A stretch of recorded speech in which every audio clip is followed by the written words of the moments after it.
Let us look at the next topic, heat transfer.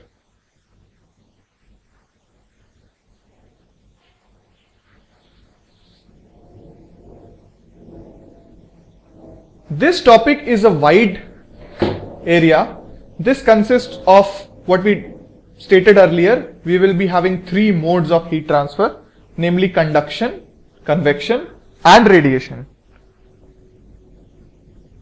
First, let us look at conduction.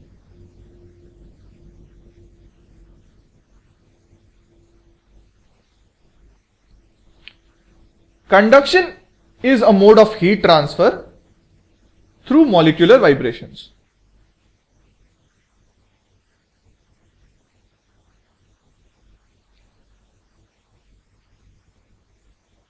Heat is transferred from one end to the other end of a material by means of vibrating molecules.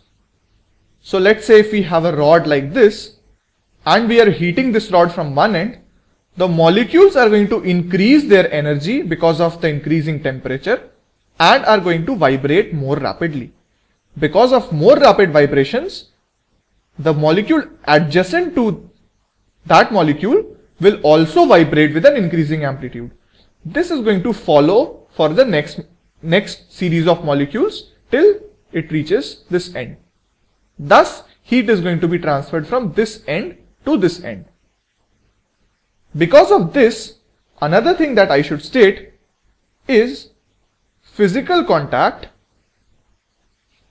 is necessary.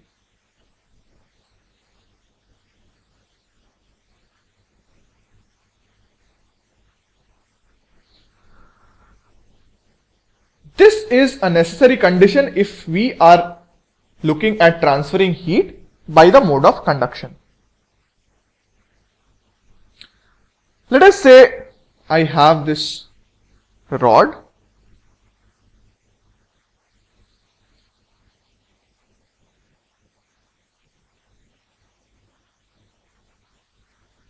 I am maintaining this end at a temperature T1.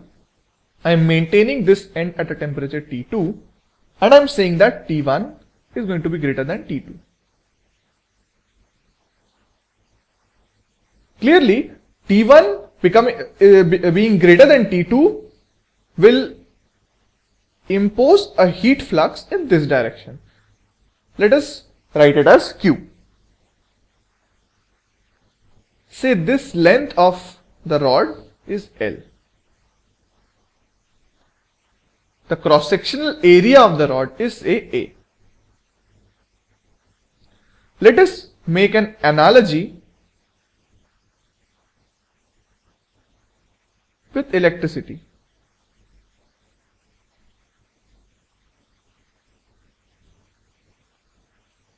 In electricity, we have a conductor.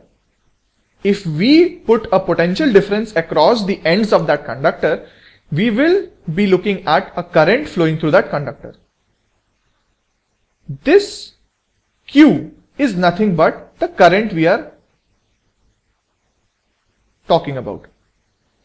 T1 and T2 can be considered as potentials at both ends. So if there is a potential difference, which is nothing but the temperature difference here, there is going to be a heat current flowing through this rod.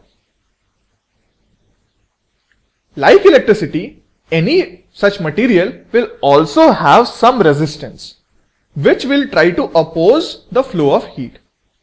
We call that resistance as the thermal resistance. So Q is nothing but the heat current.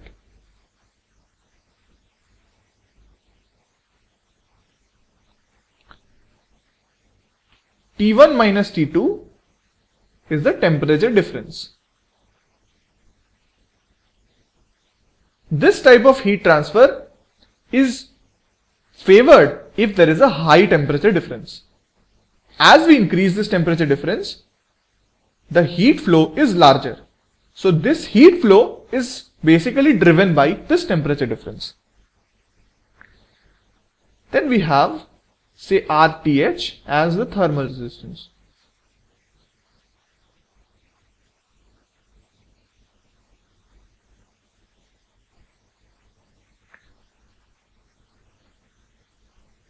So analogous to electricity, this is the current, say I, this is the potential difference, say V, and this is the resistance, say R. These three are related by this formula, V is equal to IR. Let us write an expression which will also be similar to this expression.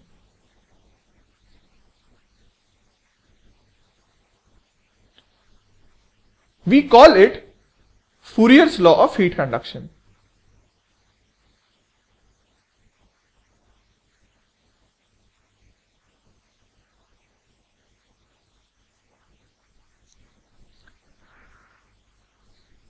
By this law, this heat current Q is going to be equal to minus K A into dt by dx.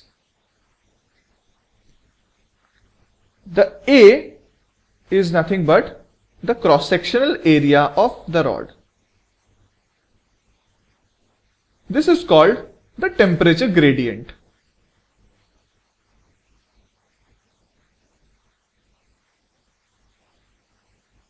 The K here is a constant. For our discussions, there might be cases when K is variable, and K generally varies with the temperature, but here this is known as the coefficient of thermal conductivity.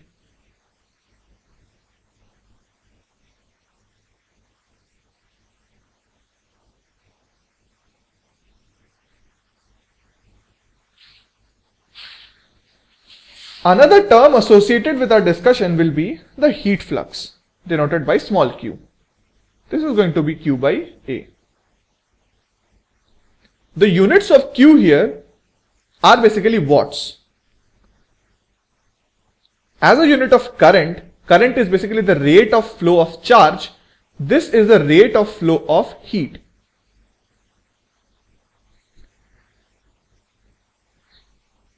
If we have a situation where we have two ends of a rod subjected to different temperatures and the length of that rod is a constant and there is no variations across the rod, which is known as the steady state.